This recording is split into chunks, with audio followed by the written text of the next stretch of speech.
এখানে কোনো বক্তব্য দেওয়ার জন্য আমি আসি নাই, শুধু আসছি যে আমি ওলামায়ে কেরাম যারা ফয়সালা দিবেন, যা সিদ্ধান্ত দিবেন, আমি তাদের ফয়সালাকে মাইনে নিব এবং তাদের সাথে আমি আছি, এই কথাটা শুধু বোঝানোর জন্য।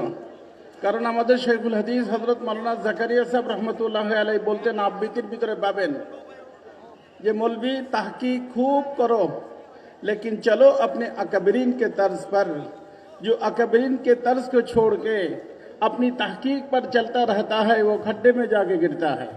যেই অবস্থা মৌলানা সাদ সাহেবের হয়েছে, মুরব্বী নাই, মুরব্বী হারা মানুষ, নিজের মতে চলছে, নিজের মতে চলার কারণে বিশ্বের থেকে সে কাট হয়ে গেছে। এই সাদ সাহেবকে দেখার জন্য আমি মদিনা পাকে 3 ঘন্টা অপেক্ষা করছি, আর সাদ সাহেব আমাকে টুঙ্গির মাঠে নেওয়ার জন্য কয়েকবার গাড়ি পাঠাইছে, আমি ওনার সাথে দেখা করিনি।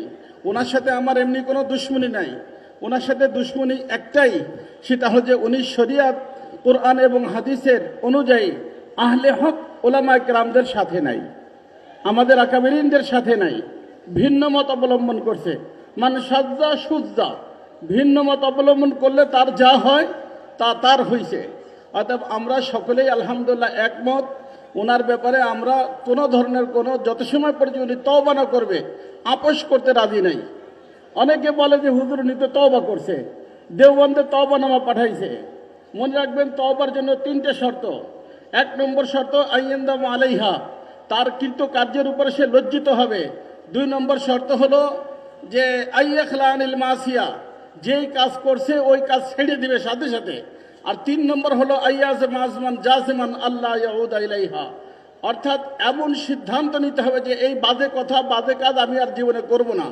আমাদের মুরব্বীদের তাহকিক, দেওবন্দের মুরব্বীদের তাহকিক, যে উনি তওবা করছে, আবার পরের মজলিসে যা তাই, আবার পরের মজলিসে যা তাই, এই ধরনের তওবা শরীয়তে গ্রহণযোগ্য না। অর্থাৎ শরীর তওবা না করা পর্যন্ত ওলামায়ে কেরামদের সাথে, দাওয়াত তাবলীগের সাথে মাওলানা সাদ সাহেবের কোনো সম্পর্ক নাই, আমাদেরও তার সাথে কোনো সম্পর্ক নেই। ওয়া আখিরু দাওয়ানা আলহামদুলিল্লাহ।